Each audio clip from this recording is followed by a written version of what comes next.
everyone doing today? Day 3 of the Prosperity Invocation Program. And in the last couple of days, we have been immersing in exercises. And today morning, Ranjana ji gave an exercise on forgiveness. It's something that we did delve upon in our conversation in Global Prosperity Summit. And forgiving expands our heart chakra. That is, when you are feeling that you are hurt or you have hurt somebody, there is guilt and shame and denial. The heart is always feeling the burden, and it creates all kind of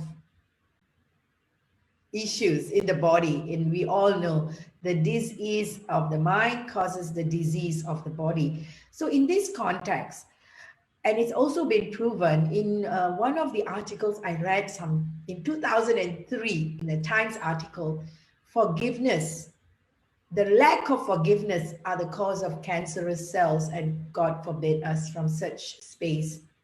So when we are looking at forgiving, and it's always, people talk about forgiving ourselves and forgiving others.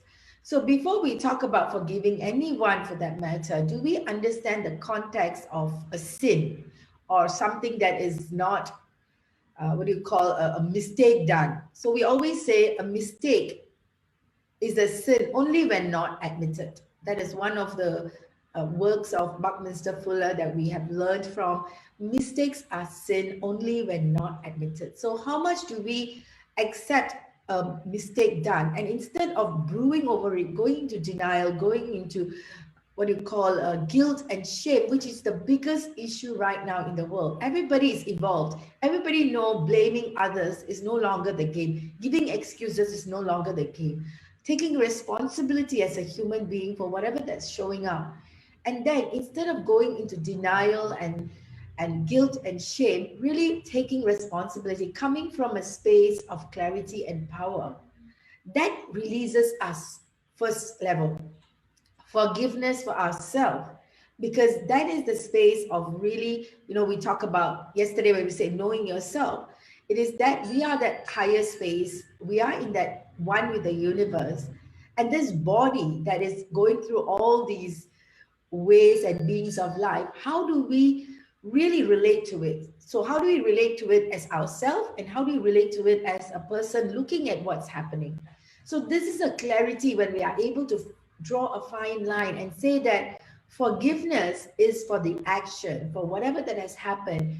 And that is, first of all, is us forgiving ourselves and knowing, and only knowing, that the Almighty is all forgiving and all loving. And this could come from belief systems that we hold to, that we will be punished, and all of those conversations that can trigger us to behave in a certain way. And instead of, before God punishing us, we end up punishing ourselves by being whatever emotions and struggle that we allow ourselves to go through. So fundamentally, it is the act of forgiveness for self and others. So instead of like, okay, this is too complicated, Azeeza, just to simplify, just know that forgiveness is starting with yourself, and forgiveness is about replacing hurt, shame, guilt with the context of love. And love heals.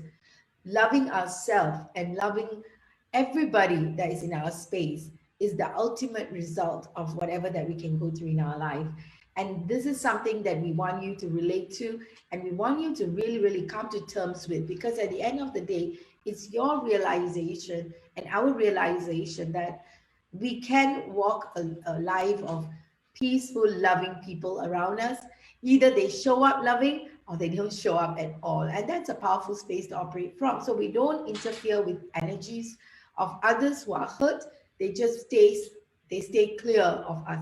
And I have had my experiences of, going through health challenges where I was immersed in shame, guilt of, not being with my children. And it was that time, almost 7 months I was bedridden. It was my own learning of forgiveness, of telling myself and going through processes. That's why we have so many mentors in the room. In this prosperity group, we have so many mentors who work on past issues on shame, guilt, and all of these things, that we can really remove it from our body so that we can become empowered. So when I was going through that phase, I went through a lot of personal healing work that really got me into my power. And one of it is conscious connected breathing. So breathing with your heart chakra. So it's conscious connected breathing where you breathe through your mouth.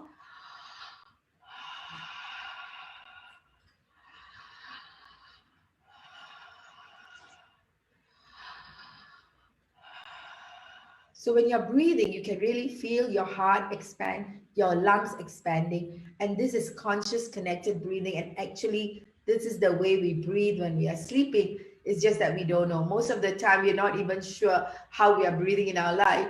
And if you notice, if you are in pain, in shame, in guilt, in fear, you will definitely hold back your breath, especially in anger, you will recognize it. So this is when we become conscious of our breath and really allow that healing to happen. And I've gone through this kind of healing work, deep healing work that supported me. And that's why we are encouraging everyone in this space to allow healing to happen in your life. And being amidst all these beautiful mentors, you need to reach out to for support. And asking is the game. So remember this conscious connected breathing, as I was telling you, you can do this like while in your bath every day in the morning at least 20 times. And sometimes when you're breathing this way, you will realize that you feel a little bit giddy by the time you're on your 20th breath, because oxygen is getting into your brain, to your head, which is normally not the case. So you allow oxygen to come in and, really embrace that clarity for yourself. So conscious connected breathing can do miraculous healing. We say the way we breathe is the way we live our life, and life being, the breath being the life that we are about. So allow life to flow through, feeling the heart expanded, feeling the forgiveness for self and others, and truly allowing yourself to be in the space of love and divinity, and allow others to step in to be in the space of love and divinity. Right? So we'll do a very quick, my favorite EFT on tapping on your shoulder. And this is on really anchoring your self-love. All my family members do that. You see there's music to it also. Ding, ding. I completely and unconditionally love and accept myself. This is the reset button in your collarbone. So you just tap and say, I completely and unconditionally love and accept myself. A deep breath in. I completely and unconditionally love and accept myself. One more time.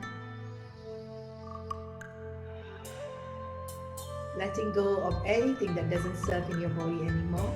I completely and unconditionally love and accept myself.